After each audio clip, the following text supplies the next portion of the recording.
At this point, we always like to acknowledge our office holders. If you'll step up to the microphone over there on the left and introduce yourself and your office. And of course, as I always remind you, please hold your applause until the end, which no one ever listens to me. I like to say it anyway.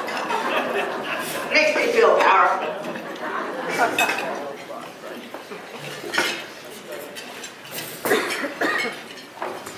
Hello. I am Karen Castor-Dental, and I'm on the Orange County School Board of District 6, which is right where you are. Good morning, I'm Todd Weaver. I'm Vice Mayor in the City of Winter Park. Thanks for being here. Good afternoon, everyone. My name is Tarlika Nunez-Navarro, and I'm a circuit court judge serving you here in Orange and Osceola County. I sit on the criminal bench. Please, if you haven't met me, please come up to me. I'd love to talk to you and explain to you what I do and a little bit about me. Thank you. Hello, I'm Marty Sullivan, Commissioner for the City of Winter Park.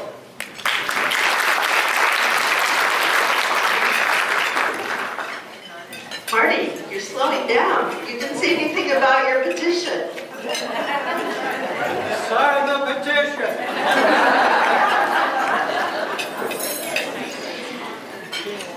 So now I'd like to take one more moment to acknowledge our sponsor for today and every Hot Topics this calendar year, Climate First Bank. Their mission is to do the right thing for the planet, people, community, and their shareholders. As a mission-driven organization, Climate First Bank is honored to sponsor this event and believes conversations like today's are more important than ever, especially given the recent barrage of attacks on public education. The bank offers a range of products. You can speak to them today about how you can use your finance as a force for good and the impact of voting with your wallet.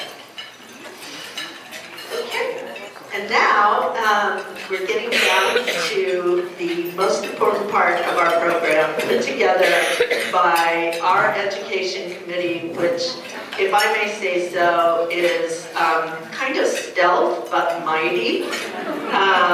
They do such tremendous work. We're having the Harvard case study session coming up soon, which, if you've never done it, it is so interesting, and I urge you to sign up. Last year we did it with some students at Boone, and I tell you, I was so impressed with the quality of the discussion. I was overwhelmed. But I want to thank our outgoing chairs, Christine Bermucci and Stephanie Banos, for your leadership and all of your committee. And I want to welcome our new education chairs, Linda Colbert and Ali De Maria.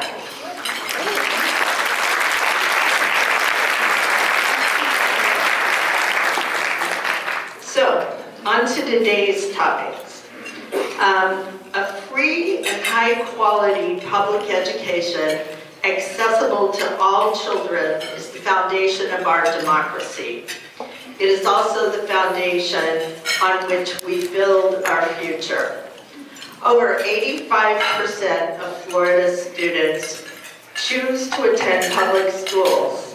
However, over the past 2 decades, the state of Florida has consistently underfunded public education and diverted taxpayer funds from public schools to private schools and organizations in the form of vouchers, with the argument that public schools are failing our kids. But are they? Recent legislative sessions enacted laws that have not only changed the direction of public education, but the independence of higher education in Florida as well. The current session is moving at a dizzying pace with much more in store. Is public education becoming great again, or is it being systematically dismantled and defunded in Florida? To help us understand this topic, we have our moderator today, Tammy Fields, who is an evening anchor with Spectrum News 13 since 2017. She's also been honored by the Associated Press with an Individual Achievement Award for coverage of the hurricanes in 2004, an award from the American Heart Association for excellence in cardiovascular communications, and a Media Ambassador Award. She was recognized by the Society of Professional Journalists for investigative reporting. Note, Tammy was our moderator in October for the hot topics covering the ERA, and we are so pleased to welcome her back. Tammy?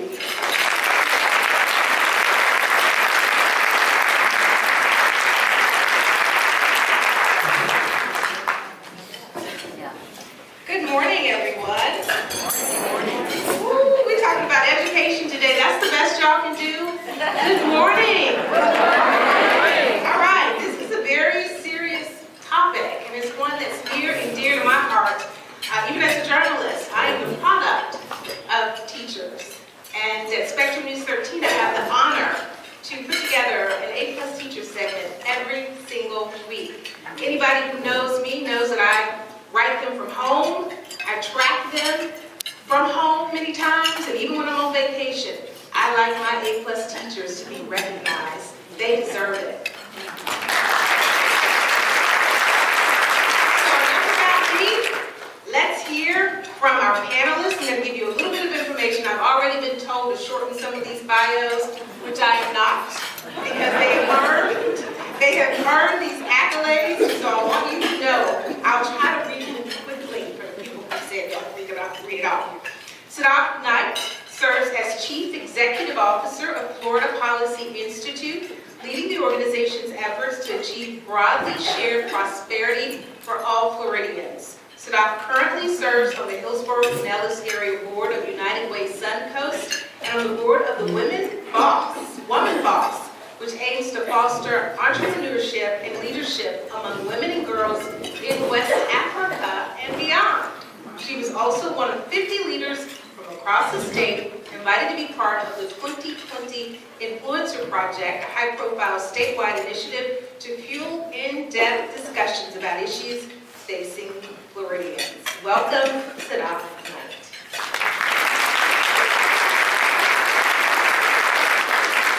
Dr. Michael Armbruster, Deputy Superintendent for Orange County Public Schools. Prior to his retirement in 2020, Dr. Armbruster spent 33 years, that's a long time, with Orange County Public Schools, Florida, serving as, get this, teacher, coach, assistant principal, and finally as the Associate Superintendent for Career and Technical Education with the 8th largest district in the nation, with over 208,000 students in K-12. Now, as a principal, he served at 3 high schools over 13 years. A year after retiring, he returned to work as the Executive Director for the Orange County Association of School Administrators, serving as a liaison between principals, assistant principals, and the Deputy Superintendent. In August of 2022, Dr. Armbruster returned to OCPS as a Deputy Superintendent, where he is currently serving to this day. Welcome, Dr. Michael Armbruster. Clinton McCracken, President, Orange County Classroom Teachers Association. He has been a lifelong educator and teacher leader. After serving for over 21 years as an art teacher, one of my favorite subjects, at Howard Middle School Academy of Arts, he wrote the proposal that actually created the award-winning Arts Magnet program at the school.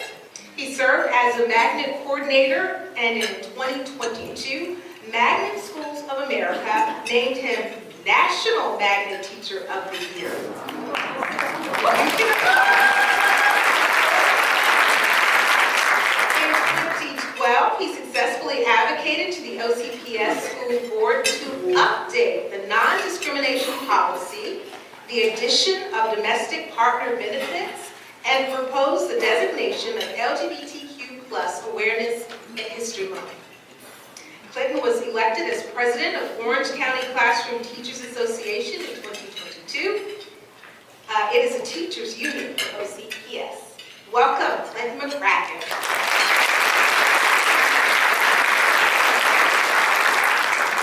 Dr. Jennifer Sandoval, Associate Professor of Communication. She's Associate Professor at the Nicholson School of Communication and Media, and a campus leader for equity and inclusion. She has her doctorate in Communication and Culture from the University of New Mexico and a Master's of Dispute Resolution from Pepperdine School of Law. Her research focuses the intersections of identity and power in complex contexts like healthcare and education. She's an active leader in the United Faculty of Florida, the faculty union for UCF, and a community advocate for labor rights and reproductive justice. Welcome.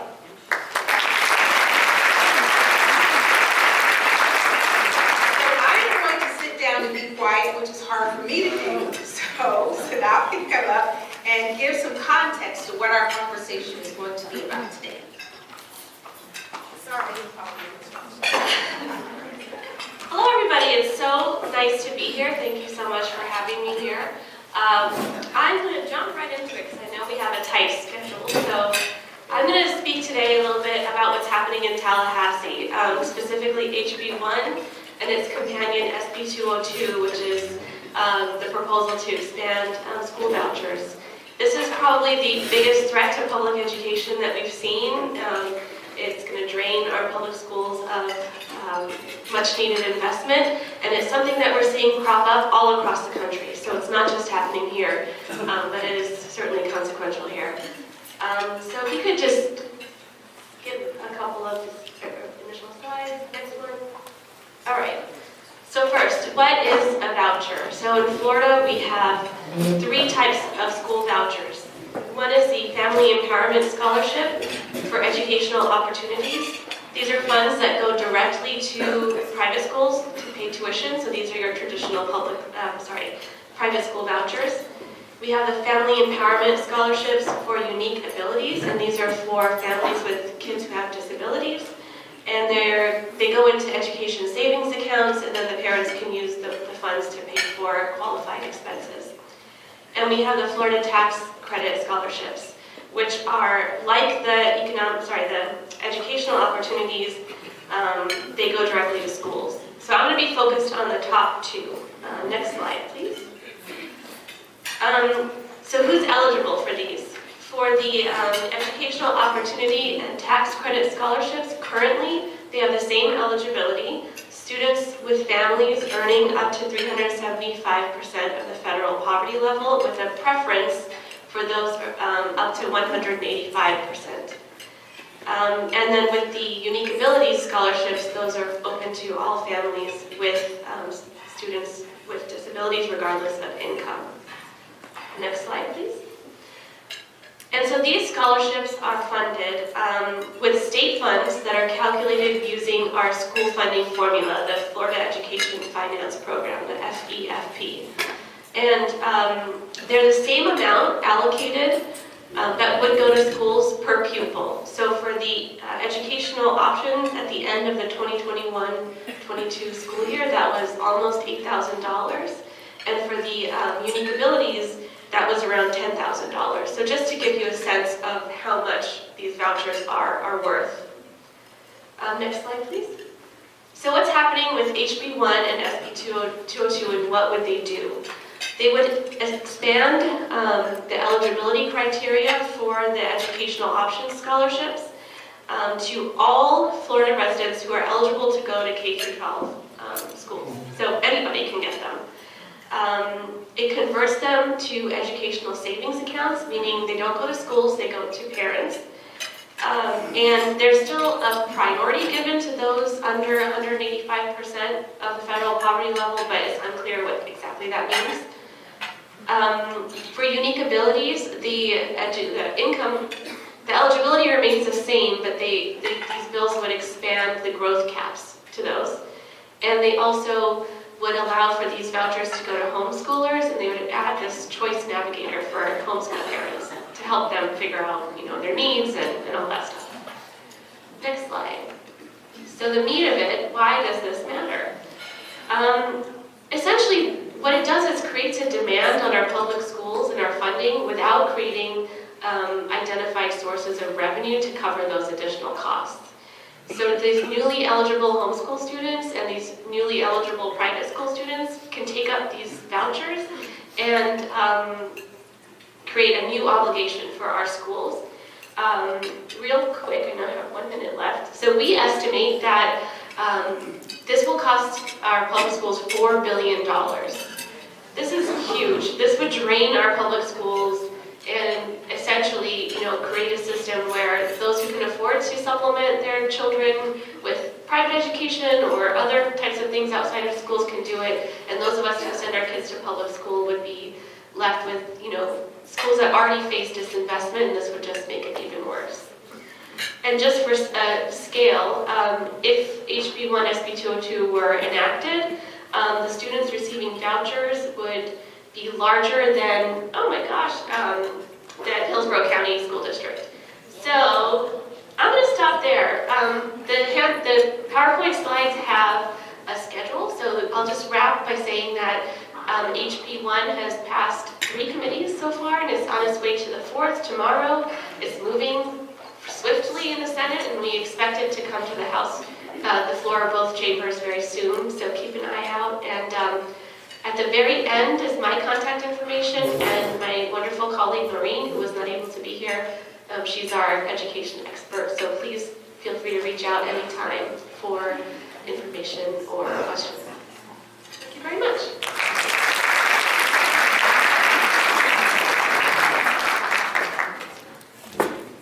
Thank you for that. Let's go ahead and have our panelists come up and join me up here so that we can talk about some of these topics. How many of you who are in the audience, just by a show of hand, knew about that price tag, $4 billion, that just by show of hands? All right. Microphones are in front of you. So when you get ready to speak, panelists, just go ahead and turn your microphone on and we'll be good to go. Any of our panelists want to talk more about this voucher program? If so, pick up the mic and take it away. You have 2 minutes, by the way.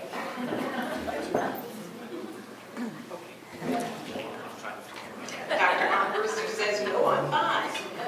Anybody else? Steph, you got it. I would just say, like I said in the beginning, this is a proposal that we're seeing pop up in many different states. In Idaho, for example, they proposed it, and the Republican legislator, they shot it down with the Republican legislator saying that this is not fiscally conservative, this is not fiscally responsible. And so what we're seeing really is this proposal move through the House without a real estimate for how much it's going to cost. There's FBI's estimate, and we stand by them, and they're accurate, and they're based on good data.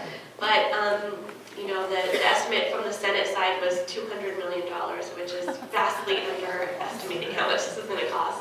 And the state economists still have not come out with their proposal. So, as much as you can, I encourage all of you to just, educate your friends and neighbors and everyone, and really hold legislators accountable for this. Thank you. Let's move on to House Bill 999, changes to higher education. Dr. Sandoval, you want to talk a little bit about that? For those who are here with us, that would ban funding for diversity, equity, and inclusion initiatives at state colleges. It would also give boards of trustees more power when it comes to hiring and firing, banning critical race theory, and removing gender studies classes from curriculum. Thanks, Tammy. And that's really just the beginning of what House Bill 999 and it's partner bill SB266 would do. They're virtually the same, and they're around 20 to 25 pages, so you can read it for yourself for some fun, entertaining look at what's happening to the landscape of higher ed in Florida right now. All of these attacks on higher ed, they're really going to fundamentally change the landscape of what higher ed looks like here. And one piece that I think is really important for our community members to understand is it's going to change the value of a degree from a Florida institution. So if you're an alum from a Florida institution, if you have family members or friends who are getting a degree at a Florida institution, this matters to everyone, not just to faculty, and it matters a lot to students, right? When we treat the marketplace of ideas like a market, and students say, this is what I want to study, we shouldn't take those options away from them. And they're pretty fired up right now. They're really engaged in saying, you know, these equity and inclusion initiatives matter for how I experience my education. They matter in terms of scholarships that are available to historically excluded and minoritized populations, to creating programs so our LGBTQIA+ students feel safer on their campuses and receive essential services from our counseling and health centers. And this is primarily about censorship and decisions about education made by people who are not experts in education. Part of the way that our universities operate is subject matter experts design the curriculum. Our administrators do administration. We're designing the curriculum based on decades of expertise and study and research. And these things, we continue to publish. We have to have peer-reviewed and funded work about all of our areas of research and teaching, and we think that that's essential to maintain.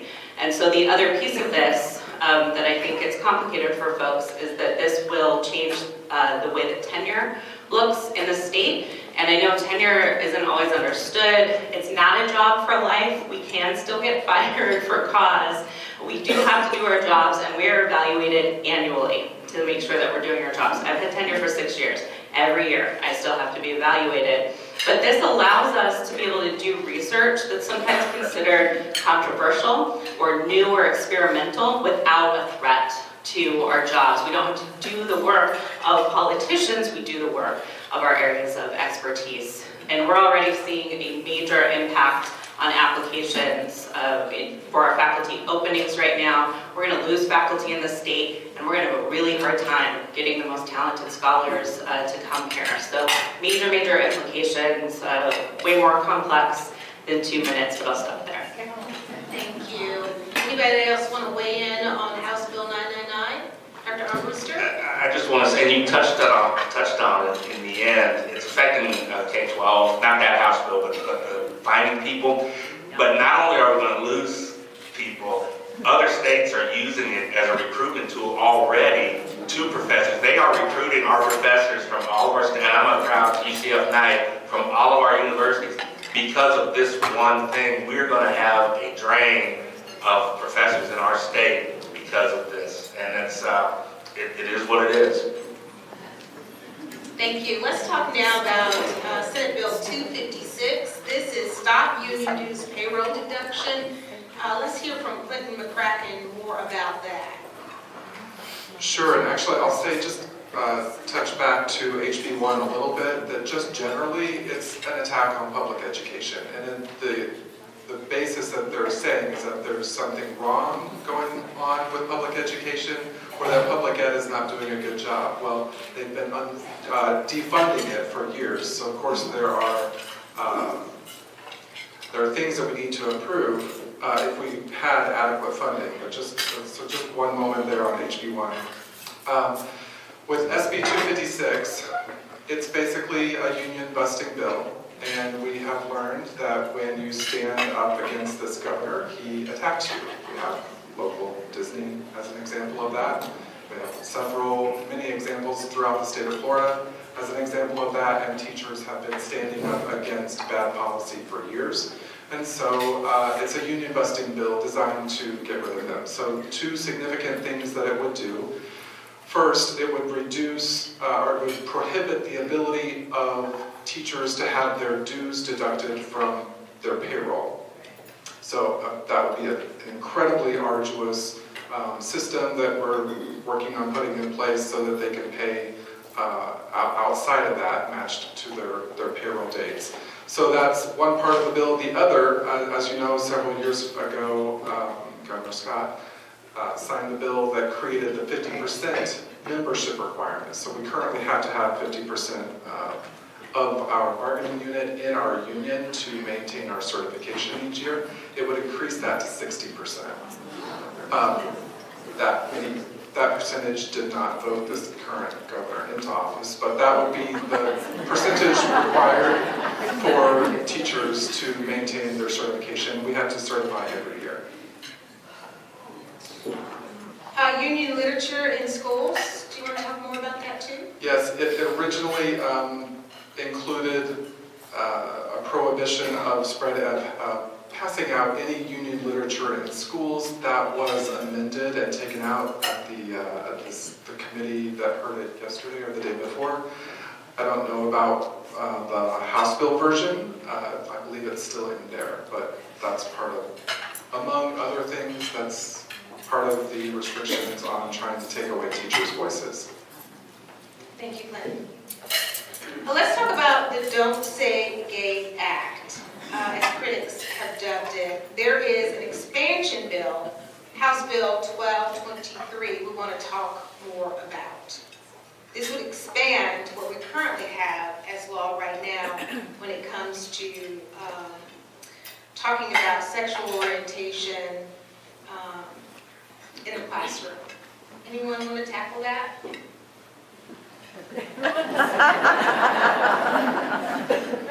I will.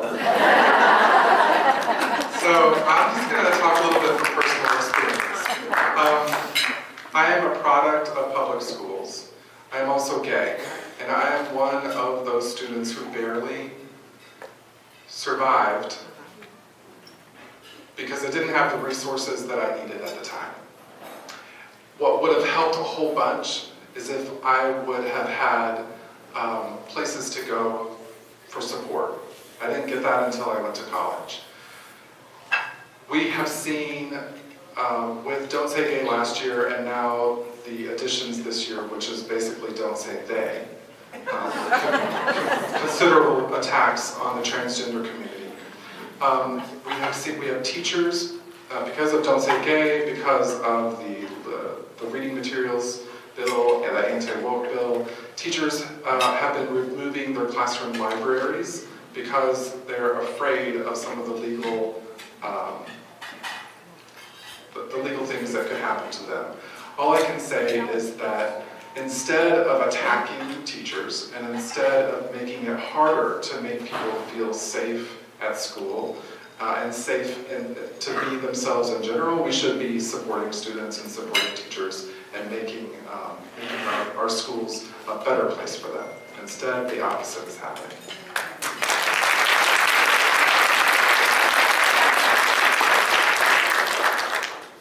Thank you for that. And I just wanted to point out too that there's often this argument made that it's not in the language of the bill, but that almost doesn't matter. It's the chilling effect that happens when people are when the bill is, number one, unclear, and when people are afraid of litigation or afraid of retribution. So with Don't Say Gay, Don't Say They, Stop Woke, there's a lot of things that are happening that maybe aren't in the letter of the law, but they are ripple effects of that. And we also know that things might not pass this session, or they may, but more is coming down the pipeline for future sessions. And so I think it's thinking about the what's actually in the bills, but also how is this going to impact the way things happen in day-to-day in the classroom, and whether or not teachers feel supported to continue offering, their time and attention in the way that they have in the past. Thank you, Dr. Sandel. Can I just link that then back to the union bill to say that when you remove the unions and the contracts from teachers and faculty, that chilling effect becomes even more terrifying because due process is removed. Just cause is removed from these instructors experiencing discipline, risk to their jobs, threats to their livelihood, and their own safety and their own identities. And so that's one of the key pieces that we continue to see as these bills are linked is take away rights and then take away your access to ways to fight back, right? And so it really guts the entire system in that way. So these are connected in many, many ways. Dr. Armbruster? Yeah, I'm stepping out of my deputy superintendent hat for a moment. Board member Cashin Dell told me I could. So I'm a father now, so I'm putting that hat on.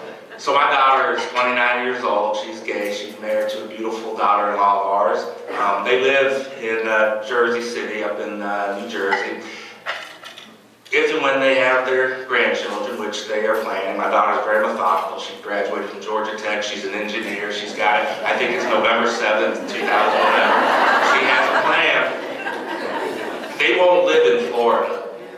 My grandchildren will never live in Florida. I will probably move to wherever she's at. Probably Chicago is where they'll end up. She works for Mars Candies, and that's where they think they'll end up. But she'll never come to Florida to live because of this and this attitude. And that's an unintended consequence. Again, I'm not trying to be political here at all. I just want you to realize it doesn't just affect the moment, it affects lives and it affects lifetimes.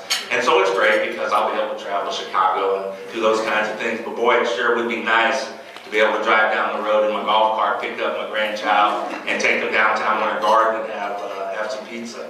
But that won't happen. Unless it's a trip. They'll come home for trips, but it won't be something I can do every day. So I just throw that out there as a father to understand that it's not just a simple bill. It's something much more, and it affects much, much more. So anyway, back to Deputy Superintendent. I have no opinion on the bills that are being placed before you at this time.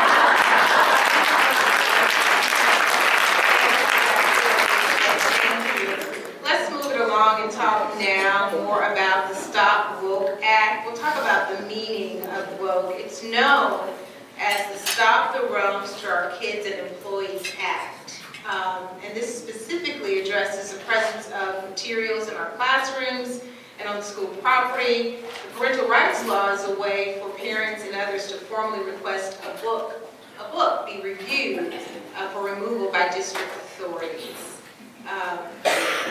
Stop Woke Act. Who would like to take that? I would love to take that. And full disclosure, I am a plaintiff in the ACLU Cornell versus Board of Governors case for the higher ed folks who are fighting against the Stop Woke Act. Legal challenges, we're attacking it from every angle, right? K through 12, private business had a stake in this at one point too. So it is currently under a preliminary injunction. And the Stop Woke Act kind of seems cute, quite frankly, at this point when we look at things like HB 999, because it essentially listed 8 things that we're not supposed to espouse or indoctrinate our students into. And at least 7 of them are things I've never heard a teacher or a faculty member or most human beings say. Definitely not out loud, even if they're thinking it. So it really was, motivated for some of the culture war and the movement towards being able to weaponize the terminology of woke. So I know some folks asked, Jen, can you just even talk a little bit about what that means? Because it's gotten very confusing. And I think it's important to look historically, the word woke has very old roots in the Black community, right? Even in civil rights movement before that, really the idea is that you have to stay woke to stay alive in a country that has a racial hierarchy and racist laws and systems, right? And so you have to stay woke to know your place of aggression. You have to stay woke to know where you can travel and be safe. You have to stay woke to the gaslighting and the microaggressions that might happen in the workplace or the outright risk of violence. That became part of the Black Lives Matter movement rallying cries during the rallies and protests in Ferguson in the mid-2010s. We're getting further and further away from that. But now we actually have the benefit of the governor's office defining it. And I brought it because I want to make sure that I quote them correctly. His communications director said it's a slang term for activism, for progressive activism, and a general belief in systemic injustices in this country. And then the Governor's General Counsel said in a recent legal case, well, I guess it's the belief there are systemic injustices in American society and that we need to address them. And so I guess we're not supposed to believe in that, but now we have these precedent-setting definitions in the state, and so we'll continue to kind of fight some of that nonsense, but we're still in the middle of it, and hopefully we'll have a good outcome for y'all soon. Thank you. Does anyone else want to speak to this? All right, so we're going to move along now and talk about AP courses, and specifically the challenge when it comes to African American history as it pertains to AP courses. Who'd like to speak on this? Dr. Armstrong. Okay, and I'm Deputy Superintendent on this one. Got it. And I'm going to talk about my daughter. Really, she's our most special thing we've got. So I always use her, and she hates it. And for 30 years, she's hated it. But really, when I don't talk about her, she sends a text, "Why didn't you mention me?" So as much as she hates it, I know that really she's pretty happy with it. But we've got a situation now where they're looking at not just those AP classes, but all AP classes. That they would take those out. And again, I'm not here to discuss the politics of it. We do what we do with what we're given to try to make it work. But I will tell you, in the situation of my daughter, she was a bright child, extremely bright. She took 14 AP classes while she was in high school. Passed most of them. No, she passed all of them, but she only got 1 5, ironically, because she wasn't about the 5. She was about getting through the rigor, and she got an AP calculus, which told her that she wanted to do something mathematical, and so she applied for and got accepted to and earned the one and only Michael and Sandy Armbruster Scholarship to go to Georgia Tech.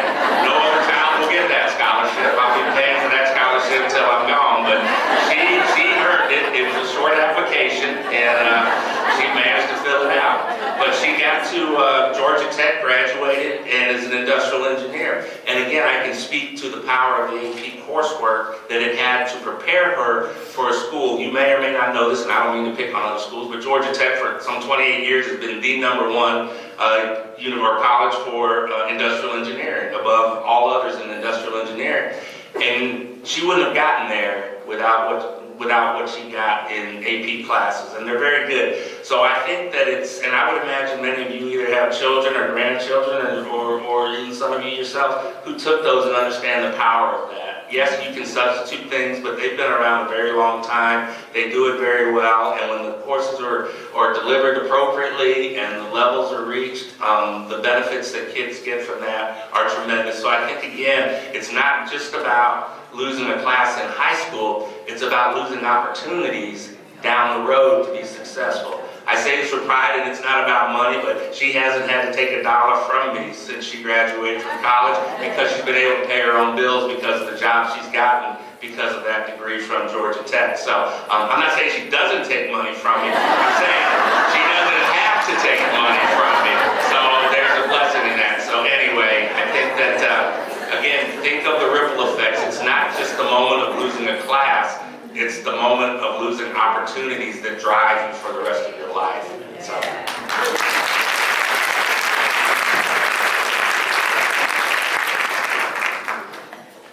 Can I just say your daughter sounds so cool? Industrial engineer, now works for a candy company? Yeah, she takes after her mom. She's pretty special.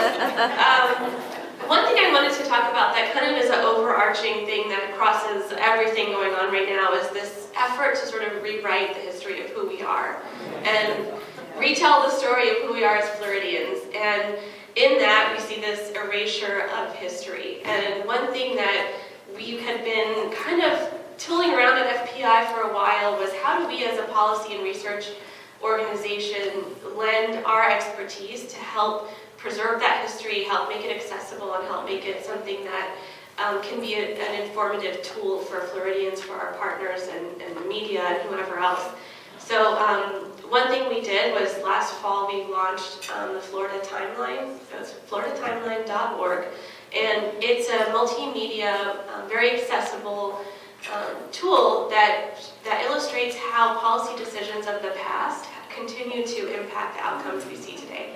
That there's a story here. It's not accidental what we're seeing today. We're not, if you're struggling with, health disparities, housing disparities, generational wealth, all that stuff.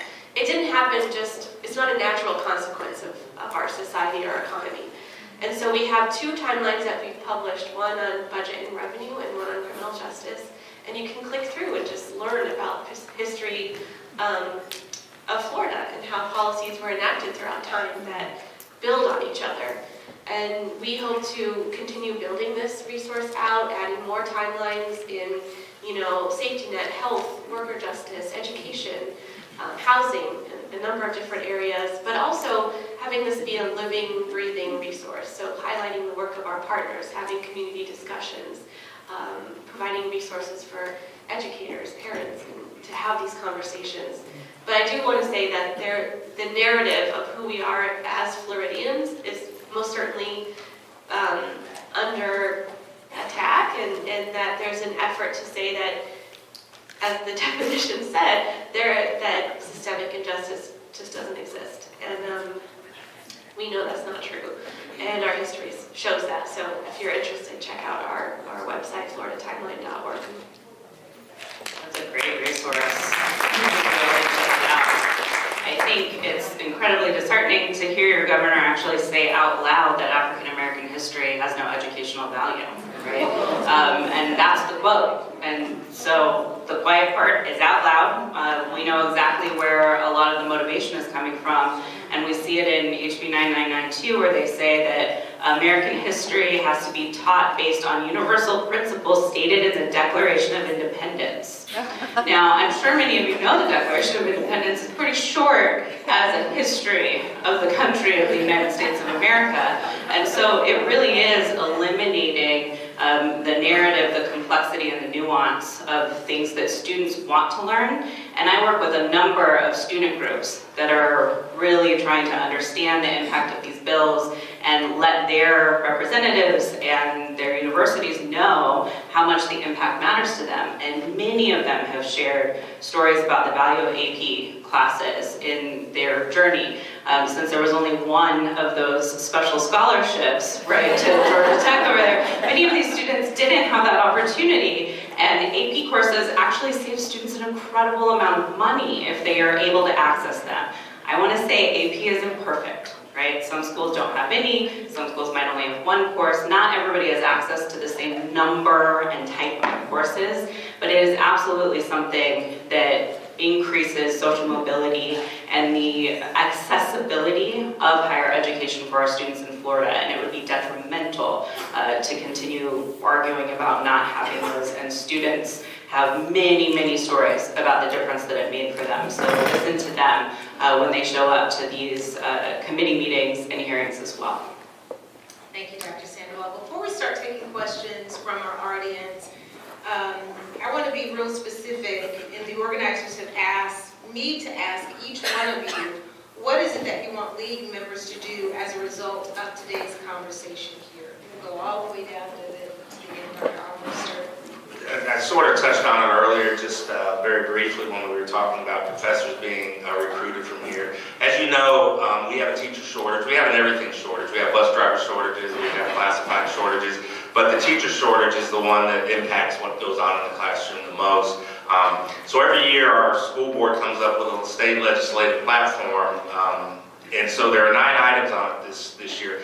The number one priority for them is to support, and I want you to hear this because this is my ask for you, is to support investments in school personnel by increasing the Florida Education Finance Program funding to allow districts flexibility to maintain minimum salary levels, address the impacts of salary compression, and reward experienced employees who demonstrate a sustained level of effectiveness.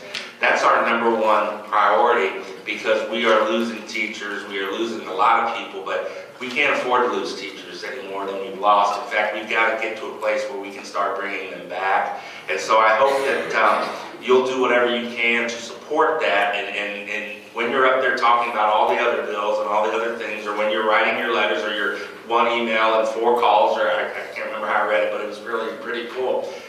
talk about teachers, talk about teacher salaries, talk about that. I had a harsh interview yesterday. I had to go to Village Park and elementary, and there were 4 reporters there, 3 fourth graders and a 5th grader. And they sat me down in front of the camera, they mic'd me up, they introduced themselves, very professional. And then they started, they had 5 questions. They're doing a research project. And these are 4th graders and a 5th grader. And their questions were all about losing teachers and what can we do to help keep teachers, because they had personal experience of a teacher that they loved leaving because they couldn't afford to do what they needed to do with their family by staying. That's 4th graders that they're already concerned and worried about not having teachers moving forward. I will tell you that they were tougher than you all are, but I survived and they really gave me a good prep for today. So please, any conversations, any phone calls, anything you're doing, throw on the end there. Support teachers, support education, support funding so we can keep people in our profession, because without our profession, my daughter doesn't go to Georgia Tech. Right? Thank you, Dr. Armbruster. I think the last we were reporting at Spectrum News 13, we were about some 9,000 teachers short in the Sunshine State. That was at the beginning of the school year. 9,000. That's a pretty high number of teachers. And if I could add, we're about 300 short currently in Orange County. We have 14,000 teachers, so 300 may not seem like a lot unless it's your child's teacher.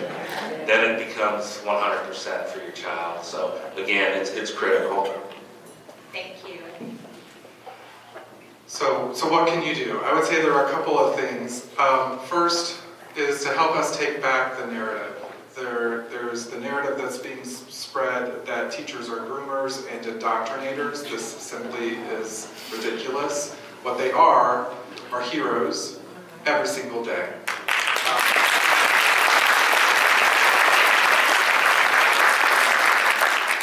So I would say anything that you can do, whatever letters you can write, whatever phone calls you can make, to let our legislators know who we are would be a help. And I can share in terms of platform, the #1 platform for FEA is very similar to ours here in OCPS. Increase funding for public education to provide students with the resources and services they need. So we have been underfunded, and we do have this massive teacher shortage, and FEA checked all the district's websites in January, and it was over 9,000 vacancies of teachers and staff. So I would say whatever activism you can do and engage in to let the legislature know that instead of attacking public education, we should be strengthening it.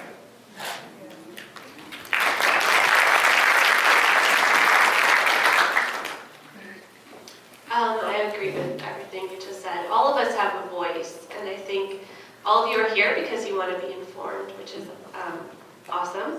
So I would say continue educating people in your networks and in your communities, and your friends, your family, your neighbors. FPI has an advocacy toolkit on our website that you can check out that goes over, how to do meetings with legislators, tips for in-district meetings and letters and different things that you can do to make your voice heard among our policymakers. I would also say too, if you're involved with other nonprofits or foundations, just remember that nonprofits can advocate, they can do lobbying. We can all do lobbying. It's within certain limits, but there's often this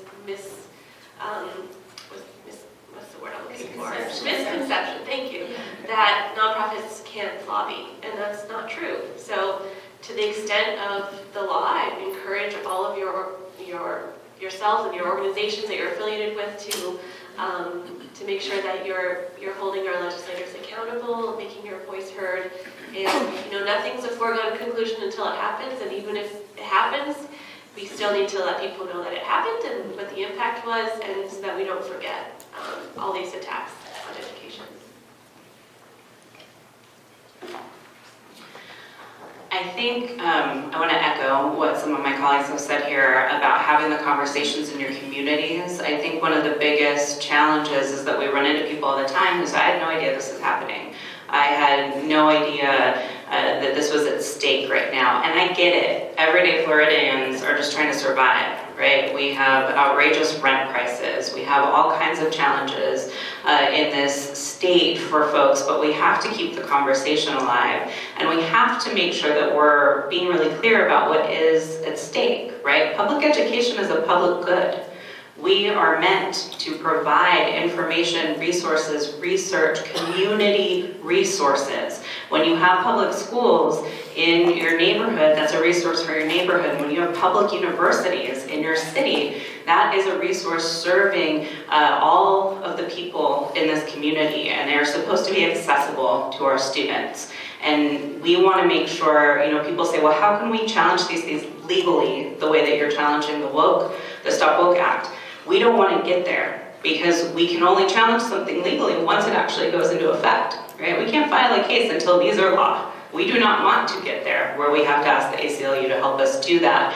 We need to talk to our representatives, show up to lobby days with your other organizations, and if you're interested in the higher education piece, please contact the Board of Governors and please contact the Board of Trustees, especially if you're an alum. I think alums are really left out of the higher ed conversation right now. You have tremendous influence to say, my degree should still matter, and I want students who go to this school to be able to get into graduate school and to be competitive in the job market.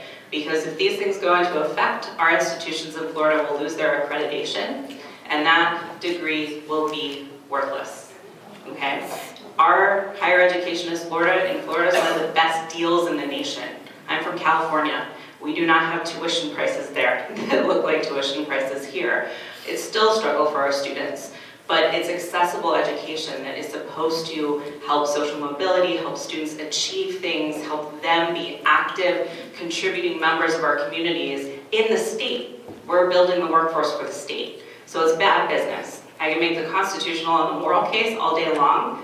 There is a business case here. Destroying public higher ed and all public ed in the state will be very bad for business and the economy and will impact every person, whether or not you're done with school or know anybody who's still in school. So I want to make sure that we reclaim that narrative too, that education actually matters to all of us, not just teachers and not just students and not just parents of folks who are currently in the system. It is an issue that we should all take up. And I'm grateful that all of you are here to talk about it, because I think that shows that you do care and you're paying attention, and you can bring this conversation into your other boards and events and conversations with your friends and family members. Thank you. We are out of time for this portion of our program. We're going to turn the microphone over to league members for their question. So if you would line up right here where there's a microphone. Again, this is for members to come up and ask anyone on the panel their questions. And then Lee, Kim, you're going to assist at the mic. We only have about 10 minutes, so please come on up, tell us your name, and ask your question. And let me remind everybody that we have a very limited amount of time.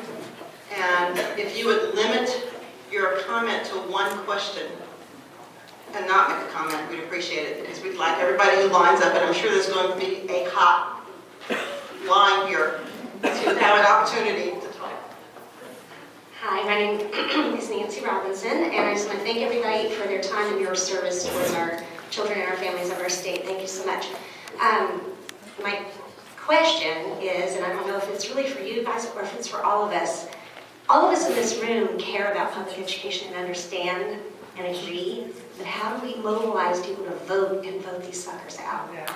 That's the only way to change the our state. I'm not sure if you all are going to answer that question. Okay. All right. Thank you very much. Thank you. You had a comment. Lower that. I think maybe Can I go real Wait, quick? I'm sorry. So Please it's do. just only tangentially related, but I want to slip it in there anyway. So a couple of things, CTA and teachers unions across the state are mobilizing a day of action April 1st. And so anybody who wants to come out, any extra action like that, I think can help inform the public, which might then generate better voting when it's time to vote. April 1st, in the morning of Saturday, We don't have the details finalized yet, but it's happening across the state, just to inform people about the attacks against public education. Thank you, Clinton. Judy Hayes, I'm a league member, but I'm also with Families for Strong Public Schools. So I'm going to answer her question by saying you can go to strongflschools.com. We are an organization that is helping to support public education and everything that we've talked about here today. If you want to get involved, I'm here to help you. My question was more for Dr. Armbruster for, sorry, for parents of OCPS students specifically, like parents of, let's say, a high school freshman who's really bright, but I feel like I have to kind of push him under the wall like Indiana Jones to get out of high school. What do the next 3 years look like if we're worried about potentially registering for an AP African American history class in April that our children won't be able to take come August? What are we supposed to do as parents to help our kids plan for just the immediate future, even if these bills don't pass? Like we said, there's that sword of Damocles hanging over us that at any moment the governor could just decide on a whim that he doesn't like the SAT and he wants us to take the Christian SAT. It sounds like a rhetorical question, but is there anything that OCPS can do to help parents to guide our children? The short answer is no. That was being funny, honestly. But that was the only one I was trying to be funny that you didn't have. But no, our goal, I mean, what we do, and it's what we do every time laws are passed. We look at the law and then we figure out how do we react. Our mission, our goal is always, our focus, our vision, all of that is always focused ultimately on the student. The reason we want great teachers is because we want great teachers, because we want the students to have the very best. Everything we do is about that. So what will happen is we will look and we will adjust and we will research and we will move with speed because it's affecting kids today, and we will do the very best we can. There are always unknowns. This year is significantly more unknown, and things happen very quickly right now. So we're already having discussions about what ifs. So that's already happening. And if it goes this way, then we do this. If it goes that way. But it will be a major transformation. For example, if in July they decide that AP coursework is no longer to be utilized in the state of Florida, we would offer, we would still have the same teachers, we would still have the same kind of curriculum, we would still offer high-level courses for our students. They just wouldn't be, quote, AP classes through their programming. Excuse me, I'm sorry. Oh, and so we'll prepare the best we can, but honestly, until we see sort of what she said down there, until it is, we can't really do anything. And we're going to hope that it won't be. We spend a lot of years in hope, and sometimes we win and sometimes we lose. But we'll be prepared to the best we can to make it happen as quick as we can. So it was a long answer to a short question. Thank you for that question. Thank you. I'm Ann Packham, and my question is actually because I have 3 daughters in the public university system here in the state. So I'm concerned about the comment about accreditation. What is the process for accreditation, and what are the prospects that this could really happen, that our state universities would be disaccredited? Like, what is the timeline for that? Shouldn't we be worried about that? My kids are sophomores right now, one of whom wants to minor in gender studies, so that's not even maybe going to be on the table. But tell us a little bit about that process. That's my concern. Yeah, I wish I had more optimistic news about that. We're very concerned about it, particularly because many of the politicians who are filing these bills and the Board of Governors have indicated that they don't really care about the accreditation process that we currently go through, which is SACS. Every region of the United States has an accrediting body that is making sure that you're meeting the standards of education for your general education curriculum, that you're hiring qualified instructors and faculty members who can teach the subjects that they need to, right? We have really specific standards on how many graduate courses we needed to have taken in a subject before we're allowed to teach it to other people. It makes sense. It just kind of makes sense. It's a pretty big process. It doesn't happen every year. We are paying very close attention to it. We're hopeful that that might be one of the things that doesn't actually make it through because of what it would mean for research dollars and for the actual dollars. I mean, these are big organizations, our universities. They employ a lot of people, and we bring in millions and millions of dollars of research funding from things like the National Science Foundation, right? And that could impact our ability to qualify for those kinds of things, and it would impact STEM. I care about all education. Our politicians really care about STEM, and I think the impact that it would have on that is going to be one of our biggest and best arguments. I do think we will probably lose our gender studies programs, unfortunately. Thank you for that question. Hey, Charlie Williams, League member, and I want to follow up on a thread that was mentioned with the business community and how they view education in Florida, particularly for those businesses that might want to relocate and bring their employees here. What credit card, report card rating does Florida get for education, both lower and higher level, particularly as on our league sheet, it highlights that over half the voucher schools in Florida are unaccredited, which should shock parents. But what can we look for that gives us that report card rating? We are consistently at the bottom of the barrel when it comes to our investment in K through 12, at least I can speak to that. I mean, you look at other states and the severity of the cuts that we saw in 2008 around after the Great Recession, and most other states have built back their investment in public education, and in Florida, we're still below that if you adjust for inflation. So, yeah, when it comes to the quality of education and all the challenges that we have, we're consistently far behind other states. So as a business case, things like HB1 are certainly detrimental, and I would think would influence, decisions about where people locate. But if we could know that report, that national report where we can pull the Florida profile and share it, that could be an aha. Sure, I know we have some resources on our website, but I can collect some more things and maybe share them after this meeting. Just a few minutes left, so go ahead if there's someone who wants to jump in. Can I just say real quick, just in terms of the K-12 level, because the governor keeps talking about how wonderful we are with beginning teacher pay. For average teacher pay, we're at 48th, so that's where we're at. The huge increase in beginning teacher pay a couple of years ago really created massive compression for veteran teachers. So that's one of the priorities that we're working on in the legislature. For higher ed, many universities have nationally ranked destination programs in Florida. We bring people from other states and other countries to attend a university here, and we want to keep it that way. And that's the message for that. We're doing great in terms of that reputation, and that will change if we don't fight some of this legislation. Next question, please. Yes, I'm really concerned about the AP program. And I'm just wondering if there's any way of being outside the box or taking it out of the system and privately or collectively providing the AP programs for our kids.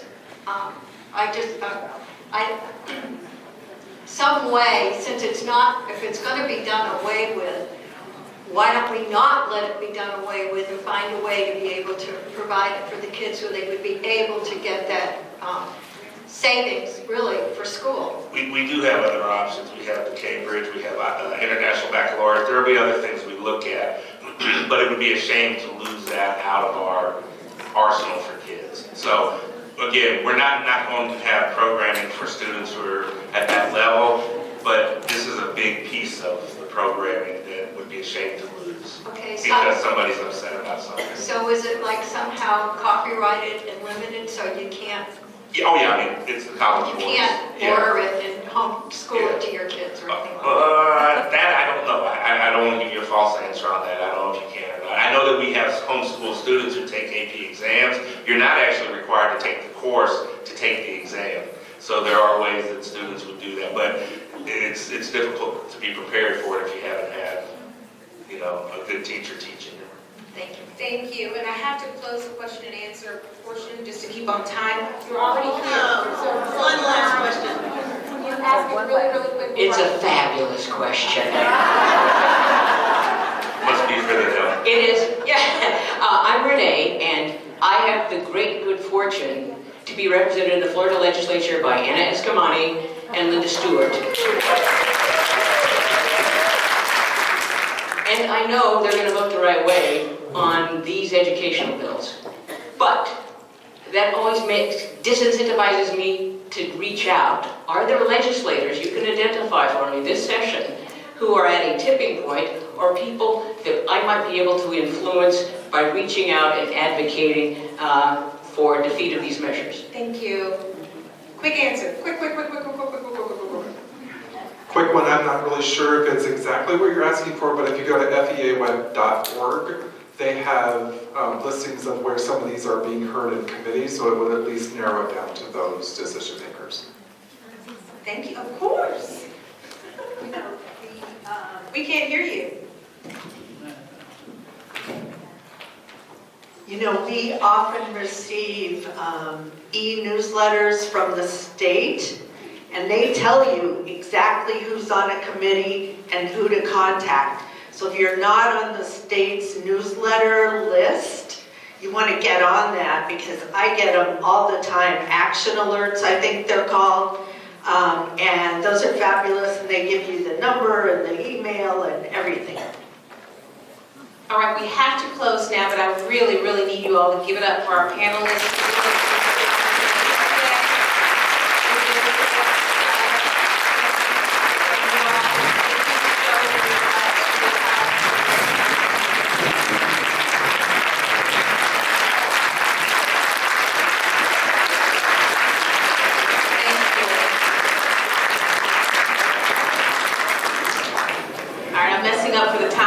Sit down, and Stephanie's going to come up and talk with you guys real quick. While she's going up, I'm just going to say, if you know any teachers, tell them to join your union. We're getting closer to 60. And if you know any retired teachers that want to come back, have them call me. And I'll recommend the union to them, but I just need them to come back. I don't even know if I need songs. Thank you to Ms. Beals and all of our panelists for such an informative and important discussion today, and thanks to each and every one of you for caring enough to be here today. I'm Stephanie Danos. I'm the immediate past co-chair of the Education Committee, and I served alongside my co-conspirator and friend extraordinaire, Christine Bermucci.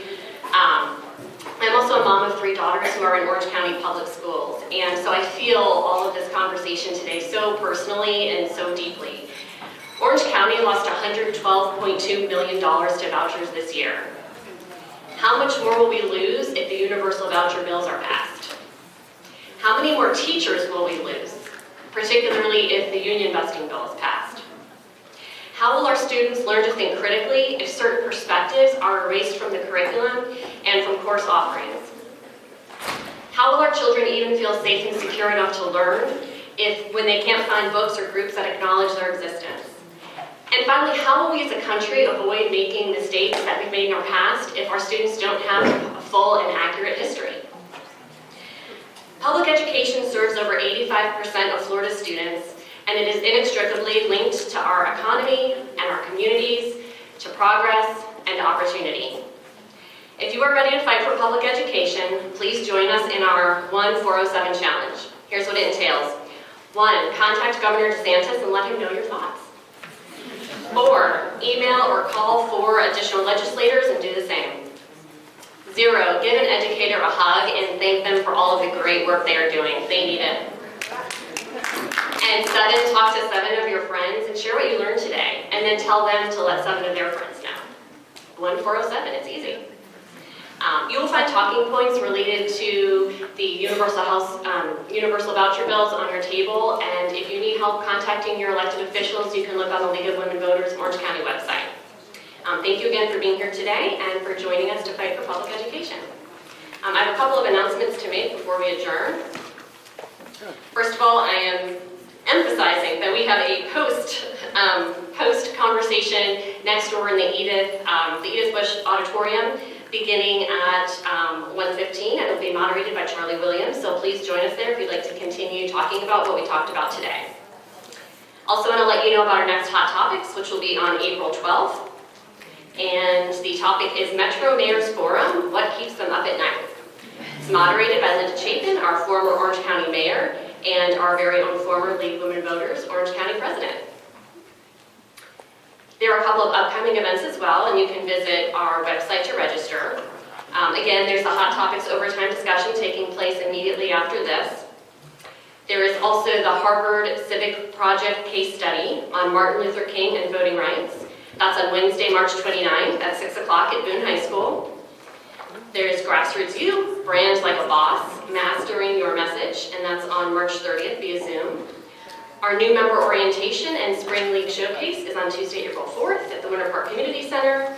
And our annual membership meeting, very important, is on Thursday, April 20th at 6 o'clock at the Azalea Lodge at Mead Gardens.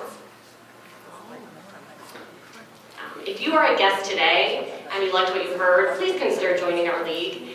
The QR codes on the slide are active links, and we would love to have you as a member.